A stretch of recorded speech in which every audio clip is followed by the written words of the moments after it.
성경에서 영성이라고 이야기할 때, 다시 말하면 영적 성장, 이렇게 말할 때 영적 성장에 대해서 묵상 에세이를 보면은 이 업이라는 단어하고 다운이라는 단어로 이야기한다면 무엇일까? 업이라는 것이 아니라는 거예요. 하늘을 향하는, 이런 위쪽을 향하는 것이 아니라 영적 성장이라고 이야기할 때는 아래를 향하는, 땅을 향한다는 말이 아니에요. 이 말은 내가 더욱더 낮아지고 땅 깊이 겸손해지고 또 그 뿌리를 깊이 둔다라는 뜻을 가지고 있습니다. 우리가 처음으로 이제 성경 공부를 영상으로 진행을 했어요. 코로나19 사태 앞에서 영상으로 성경 공부를 진행했는데 참 은혜로웠습니다. 근데 어제 처음으로 우리 한 권사님이 이제 식물에 대해서 연구를 해서 발표하는 시간을 가졌는데, 그 연구에서 발표하는 내용이 어떤 내용이냐 하면은 에셀나무였어요. 이 에셀나무에 대해서 이야기를 하는데, 에셀나무가 우리가 상록수라고 이야기합니다. 창세기 21장에도 나오는 이 에셀나무에 대한 이야기를 보면은 사막 근교에서도, 그리고 소금기가 있는 곳에도 참 잘 자라는 생명력이 강한 나무로 알려졌어요. 근데 이 나무가 땅 위로는 몇 메다냐면 12m까지 자라가요. 근데 땅 속으로는 얼마까지 자라가냐면 30m까지 자라가요. 어마어마합니다. 이러한 땅 깊이 자란 이 에셀나무를 이스라엘 사람들은 안식을 상징하게 되어져요. 믿음의 안식은 어디서부터 오는 거냐면은 바로 나의 신앙의 뿌리가 깊이 내려갔을 때, 그 뿌리를 깊이 하나님 앞에 받고 내렸을 때, 그때 진정한 평안이 있고 빼앗기지 않는 은혜가 있는 줄 믿습니다. 오늘 이 새벽에 올라온 여러분들이 그러한 신앙을 갖기 위해서는 내 안에 우상을 제거하는 것이, 다시 말하면 우상을 제거한다는 것은 하나님의 말씀만 듣고 의지하고 따른다는 뜻을 가지고 있어요. 하나님의 말씀을 의지하는 사람은 자기의 우상을 만들지 않습니다.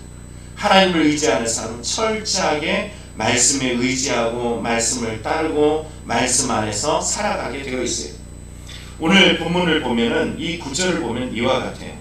자, 25절부터 26절을 보면 약속을 주신 땅에서 우상 숭배를 하게 되면 너희가 망할 것이다, 이 얘기를 하고 있는 것이고, 27절, 28절을 보면은 우상 숭배를 하게 되어지면은 여러 민족 중에 흩어질 것이다, 다시 말하면 너희가 포로가 될 것이야, 이 얘기를 하고 계시고, 오늘 29절부터 31절을 보면 이런 어려움과 문제에 처했을 때 우상 숭배하다가 너희들이 회개하고 돌아오면 하나님 너희의 기도에 응답해 주실 거야, 회복해 주실 거야, 이 내용을 다루고 있어요. 그러니까 먼저 우상 숭배하면 어떻게 된다고요? 첫째 말씀하시는 내용은 우상 숭배하면 약속의 땅에서 너희가 망할 거야.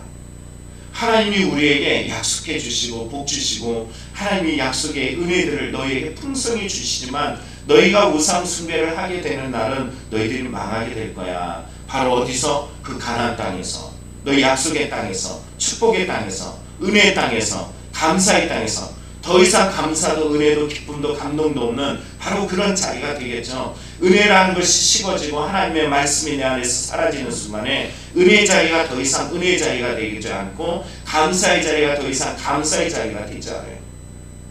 하나님의 말씀이 있는 자리는 어느 자리는 광야길을 거닐어도 우리가 봤듯이 갈렙과 여호수아처럼 하나님의 은혜를 취하고 감사를 취하지만, 그 가나안 땅에 가서 우상을 섬기게 되어지면은 그 땅에서 망하는 인생을 살아요. 그 땅이 더 이상 은혜의 자리, 감사의 자리, 감격의 자리가 아니라 도리어 그 자리가 망하는 자리가 되어져요. 그래서 25절에 이렇게 말하죠. 내가 그 땅에서 아들을 낳고 손자를 얻으며 오래 살 때, 하나님의 약속의 땅에서 너희가 살 때 오래오래 살아가는 그런 날에 너희가 만일 스스로 부패하고, 이 무너지는 그 단계를 우리가 보게 되죠. 처음에는 부패, 마음이 부패한다는 원어를 보면 망치다, 전멸시키다, 철저하게 파멸되다, 이런 뜻입니다. 파멸돼요. 마음이 부패하고 마음이 상하고 깨닫지 못하는 자는 이미 하나님 앞에 무너지고 있는 거죠. 부패하여서 하는 일들이 뭐냐면 무슨 형상의 우상이든지 조각한다. 우상을 만들기 시작해요. 어떤 형상이든지 우상을 만들어요.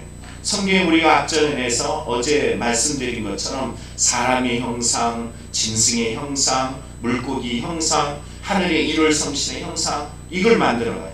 누굴 잊혀지는 거냐면 하나님을 잊고 있는 증거예요. 여러분과 제가 하나님을 잊으면 다른 것들이 내 마음에 들어오게 되어 있어요.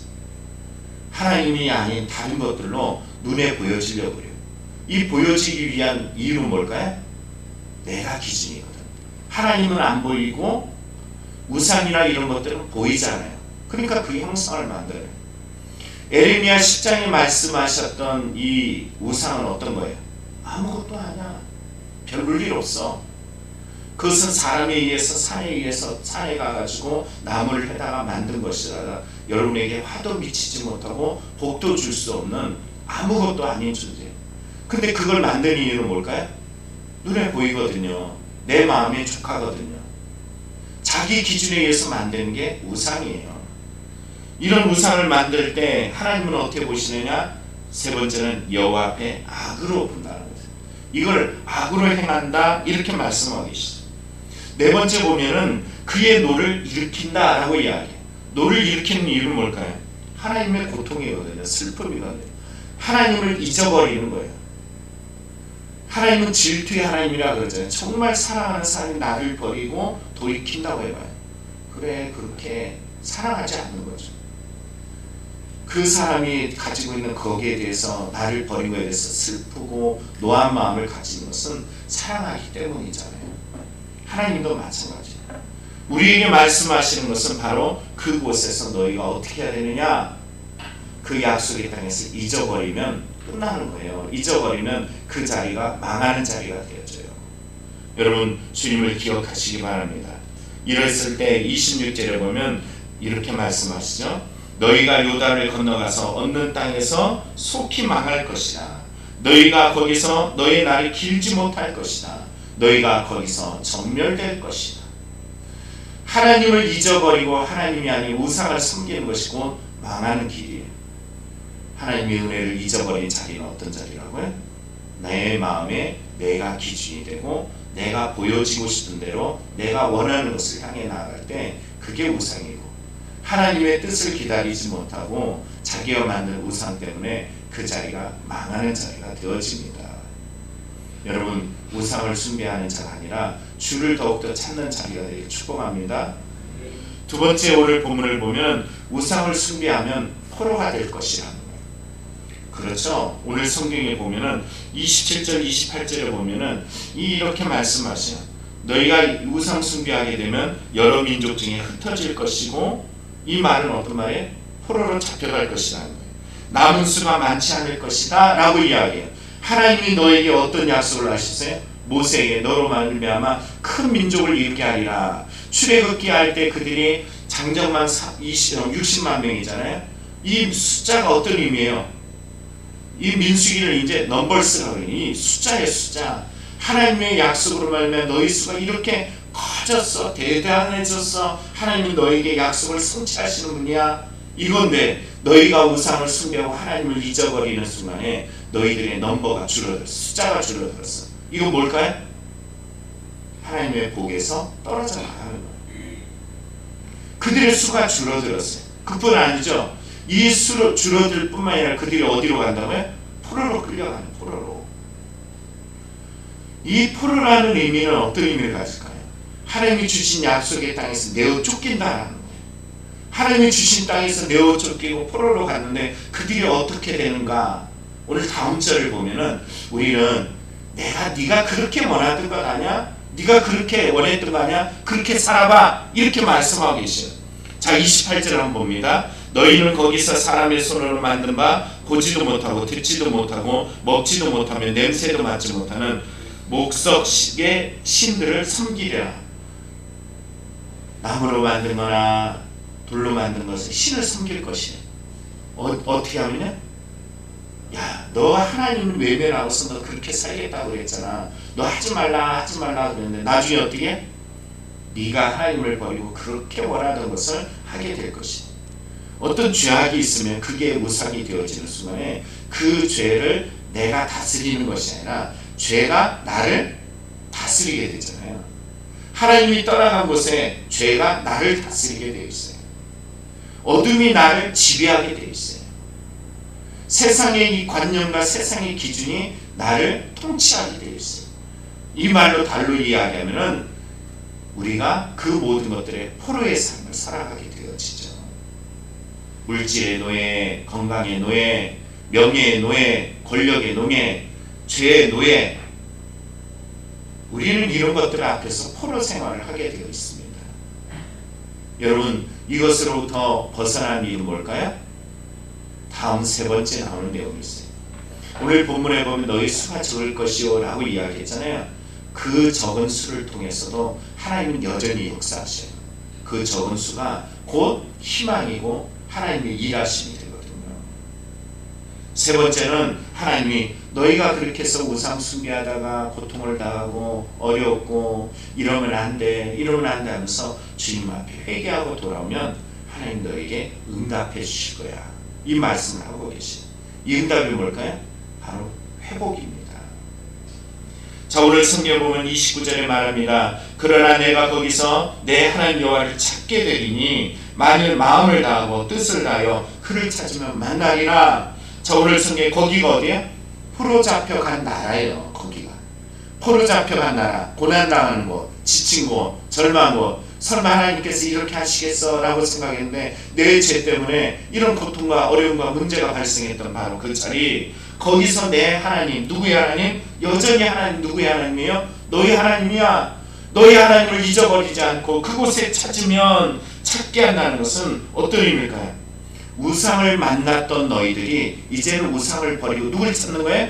하나님을 찾으면, 그러면 하나님이 어떻게 해요? 너를 만나 주실 것이에요. 만나는 과정 속에 보면 어떻게 하느냐면 이렇게 말해요. 마음을 다하고 뜻을 다하여 그를 찾으면. 만나는 방법은 이거예요. 마음을 다하고 뜻을 다하여 그를 찾는 거예요. 직역 성경으로 보면 너희의 온 마음으로, 그리고 너희의 온 영으로, 너희의 온 마음을 다해서, 너희 온 영을 다해서 하나님을 찾게 되어지면, 찾는다는 것은 묻다, 관심을 갖다, 구하다, 향하다, 이 말은 하나님을 신뢰하고 그 뜻을 구하며 사는 삶을 말해요. 이제는 내 마음대로 내 뜻대로 내가 원하는 것은 아무것도 아니라는 것을 깨달아졌어요. 그러면 이제 하나님을 원하고 하나님의 기준에 의해서 하나님의 뜻을 찾아 그대로 순종하고 살아가면 누굴 만난다? 하나님을 만나. 그 자리가 어떤 자리에? 광야에서 찾아오셨던 하나님, 애굽의 압제에서도 나를 구원하신 하나님, 광야 인생 속에서 슬프고 고통스럽고 부재했던 모든 곳에서 채워주신 그 하나님을 어디서 만나요? 그 포로 생활했던 그곳에서 만나. 그리고 하나님은 그들을 어떻게 해주실까요? 자, 30절에 보면은 그들의 환난이 갑자기 확 면하는 것이 아니에요. 하나님의 때가 분명히 임한다는 거예요. 이 모든 일이 내게 임하여 환난을 당하다가 끝날에 내 하나님 여호와께로 돌아와서 그의 말씀을 청종하리. 하나님께서 그러한 고통과 괴로움 속에서 끊임없이 주를 찾고 마음을 다하고 뜻을 다하여 찾는 이들에게 어느 날 갑자기 하나님은 어떻게 해요? 당신의 뜻이 임할 때 그들을 구원해 주시고 만나 주시오. 이 하나님이 만나 주시오. 여호와께로 돌아와서, 이 말은 180도 회개되어지는 거예요. 나의 가던 길을 조금만 돌이키는 게 아니라 완전히 돌이키는 거예요. 그러면 주를 만날 수 있어요. 주를 만나는 은혜가 오늘 그 말씀에 청종하면, 하나님의 목소리에 청종하는 거예요. 옛날에 뭐에 청종했어요? 내 마음이 원하는 것, 육신이 원하는 것, 세상이 원하는 것, 우상을 스스로 만들어서 우상에 반응했던 내 마음이 누구의 말씀에 반응해? 여호와의 말씀, 생생한 그 하나님의 말씀이 이제는 저 멀리 있는 이야기가 아니에요. 이 포로 생활 속에서 내게 있는, 여기 우리가 에스겔에서 보면 그발 강가에 에스겔에게 찾아오잖아요. 그 멀리 있던 그 하나님이 나의 가정으로, 나의 고난당하는 자리로 찾아왔잖아요. 지금 이 순간 여러분이 고난당하고 힘들고 어렵고 괴로울 때 하나님이 그발 강가, 그곳까지도 찾아오셔서 만나주셔요. 그 간절함으로 주를 찾으시길 원합니다. 그게 뭐예요? 마음을 다해, 힘을 다해, 뜻을 다해요. 이것은 회개할 때 나타나는 거예요. 이 내용은 탕자의 비유와 같은 것이에요. 네가 이전에는 네 마음대로 네 뜻대로 아버지의 품을 떠나서 허랑방탕하여 그렇게 살았지만 이제는 마음을 돌이켜서 회개하면은 그 길이 멀지라도 하나님은 그곳에서 기다리다가 네가 돌아오면 막 달려가셔서 너를 품고 뽀뽀해주고 옷가락은 손가락에 반지를 끼워주고 신을 씻겨주고 옷을 새로 입혀주며 잔치를 베풀어 주시는 그 크고 놀라운 하나님이 너와 함께 하실 거라는 약속이에요. 오늘 이 하나님을 깊이 있게 만나기를 간절히 축원합니다. 그래서 31절에 이 말씀이 탕자의 비유와 비슷하죠. 내 하나님 여호와는 자비하신 하나님이라. 그가 너를 버리지 아니하시며 너를 멸하지 아니하시며 내 조상들에게 맹세하신 언약을 잊지 아니하리라.